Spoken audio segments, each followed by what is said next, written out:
Moi, j'ai préféré être vers l'apprentissage, déjà de 1, parce que je pense qu'on peut mieux apprendre le travail, visuellement ou manuellement. Je pense que perso, moi, je peux mieux apprendre ce métier-là. Après, il y a la rémunération aussi. Tu es payé en apprentissage qu'au lycée, tu n'es pas forcément payé.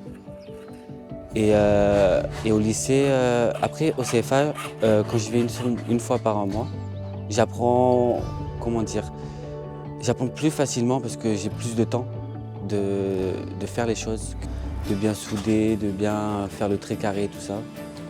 Ça fait 11 ans que je suis dans l'entreprise de M. Bousserou. J'ai attaqué par un CAP en 2 ans de couverture. Ensuite, je suis parti sur un bac pro en 2 ans. Ensuite, 1 an de mention complémentaire zinguerie. Et pour finir, au bout des 6 ans, un CAP charpente en 1 an pour finir de clôturer ma formation. 1 semaine par mois, on est à l'école. Donc pour les gens qui n'aiment pas trop l'école, ça permet d'être dans la vie active et de retourner un peu à l'école 1 fois par mois.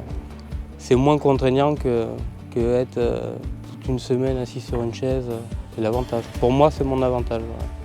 Et de pouvoir se faire des petits plaisirs, vu qu'on touche dès l'apprentissage un petit salaire. Du coup, j'ai contacté M. Aurélien Bousserou. J'ai commencé à faire 1 semaine de stage. Ça s'est très bien passé. J'ai appris à découvrir ce métier-là, que je ne pensais pas du tout que j'allais réussir ou faire ma formation. J'ai fait 1 semaine, après ça m'a plu, du coup je lui ai demandé s'il pouvait me prendre en apprentissage pendant 2 ans. On a commencé à faire mon apprentissage et ça fait 6 mois maintenant et je m'en plains pas.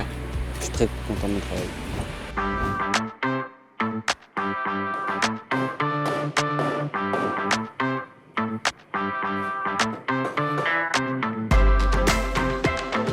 Du coup, après le CAP, j'ai décidé de faire une mention zinc pour développer un peu plus d'expérience aussi sur le chantier parce que j'ai fait un CAP en 1 an. Et en mention zinc, on apprend vraiment le travail du zinc poussé par rapport au CAP, parce qu'en CAP, on apprend juste la base, les gouttières, les entourages de cheminée un petit peu. Et là, du coup, on apprend vraiment à travailler les bacs zinc, donc les couvertures zinc, les bardages zinc. Et du coup, ça nous permet de préparer aussi le BP derrière. Parce que le BP, le niveau zinc est un peu inférieur à la mention, mais le niveau ardoise est vachement supérieur au CAP, donc je pensais qu'une mention zinc pour vraiment mieux travailler le zinc, ça pouvait être utile. Du coup, en entreprise, ils me laissent faire certaines fois, en fonction du temps qu'on a, souder les gouttières. Après aussi, quand on couvre, on part chacun d'un côté du tour et on se rejoint au milieu.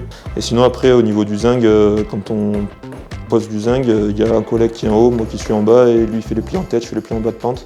Des fois on travaille à 2 en fonction de la taille des œuvres à faire. J'ai un collègue par exemple, quand on couvre sur une maison, il couvre le bas de pente, je couvre le haut de pente. Comme ça on avance un peu plus vite que quand on est tout seul pour l'ardoise.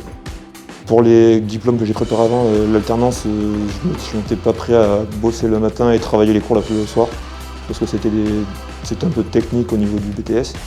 Et là, du coup, je me suis dit, le CAP, comme il n'y avait qu'en alternance, je me suis dit, de toute façon, à un moment, il faut bien se lancer, avoir un peu plus d'expérience sur le terrain, donc j'ai dit allez. Circuit continu, on n'a que de la théorie presque, la pratique, on n'a pas beaucoup. Je trouve, on en a pas assez, mais après, c'est dur de faire plus. Par rapport à l'alternance, là, la théorie, on en fait quand on est ici 1 semaine par mois à peu près. Et la théorie, après, on arrive à l'enregistrer un peu plus vite parce qu'on fait la liaison avec ce qu'on a sur le terrain.